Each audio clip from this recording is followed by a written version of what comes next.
There is one organ which causes high blood pressure, and it's not what you think. And there are specific exercises you can use to target and fix your blood pressure easily. No diet, lifestyle changes, or medication required.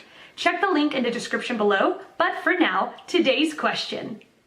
The vicious cycle of hypertension and cell death. As blood pressure rises, cells struggle to cope with the strain, releasing cell contents which act as alarm signals to the immune system.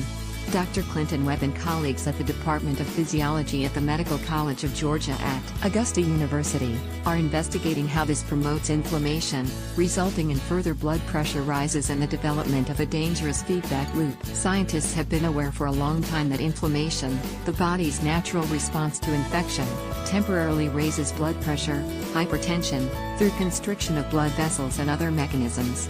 Now they are also uncovering how debris from our own dying cells can provoke a similar response, in some individuals creating a dangerous positive feedback loop with dire consequences. The more blood pressure goes up, the more injury you have, says Dr. Webb.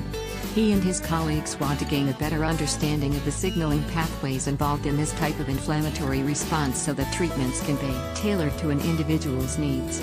It's a circle, says Dr. Webb, in which inflammation is a constant and which isn't addressed in today's treatment regimens. Dr. Webb is a vascular expert, chairman of the Department of Physiology at the Medical College of Georgia at Augusta University.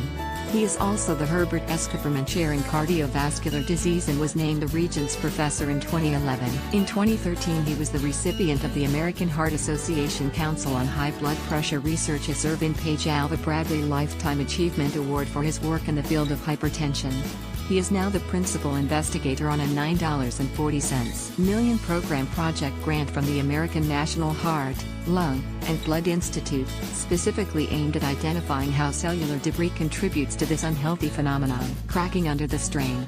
It's clear that higher blood pressure, from causes like obesity and salt sensitivity, increases cell death. Smooth muscle cells and endothelial cells that comprise the blood vessels are the first casualties. There is no doubt there are more dead cells in the hypertensive blood vessel, Dr. Webb says.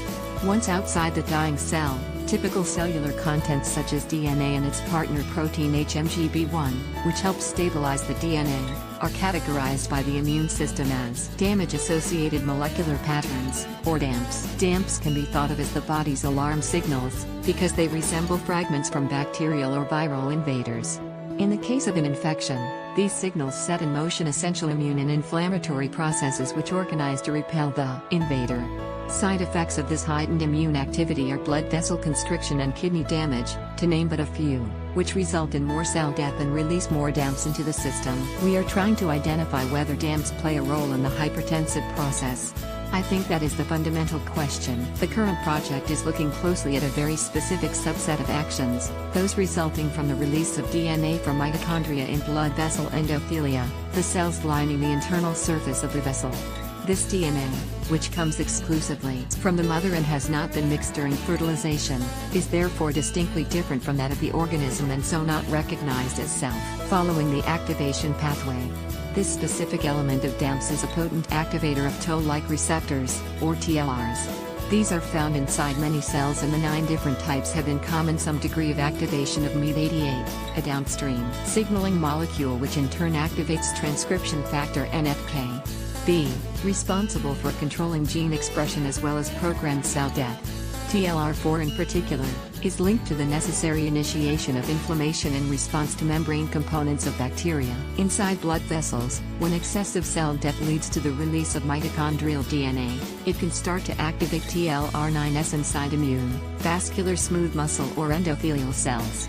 One of the many questions the researchers want to answer is whether TLR4 and TLR9 have some unfortunate inflammatory synergy through their activation of MEAT88 in this scenario. A team effort within the team, project leaders DRS Jennifer Sullivan and Paul O'Connor, respectively, are exploring how the different ways cells die in males and females impact the damage that follows the release of HMGB1, and how an onslaught of these and other DAMPs cripple the kidney's ability to help regulate blood pressure. Dr. Advaya Ergal, a vascular physiologist, is managing the bioinflammation core, and Dr. Michael Brands, a cardiovascular renal physiologist, is managing the animal use and instrumentation core for the 5-year studies, to ensure the consistency of results gathered in minimal animal usage. This is not blue skies research. Globally, the overall prevalence of raised blood pressure in adults aged 25 and over was around 40% in 2008, and the World Health Organization estimates that raised blood pressure is the cause of 7.5 million deaths worldwide every year. Webb thinks stamps are both the result and initiators of hypertension in many of these cases. The long-term goal of Dr. Webb and his colleagues is to identify targets that could block some of the unintended results without compromising an efficient natural immune response. Imagine, for example, if you could figure out a drug that would actually block the uptake of mitochondrial DNA, Dr. Webb says. Or, in the case of his colleague Dr. Sullivan, a pharmacologist and physiologist, a drug that reduces excessive activation of T cells, the drivers of the immune response. Either of these could be therapeutically important. Sex cells. The difference between the sexes is also significant. High blood pressure in males tends to kill cells through necrosis, whereas before the age of menopause, females experience more apoptosis, or programmed cell death. The first leads to the rupture of cells and release of internal molecules, the second to a controlled cell elimination that better contains cellular debris. Apoptosis is also to an extent anti-inflammatory, so although both sexes suffer from hypertension, their respective pathways may be substantially different. Knowledge of how this impacts the disease is vital for effective personalized treatment strategies. This project is enabling researchers to further investigate the differences between cell death in male and female models of hypertension. A specific aspect of this project is enabling the researchers to further investigate the differences between cell death in male and female models of the disease. This will allow them to see the effects on blood pressure regulation and immune system activation of inhibiting cell death. They are particularly interested in what happens in the kidneys, which cells are affected, and whether the immune system activates in response, breaking the blockade.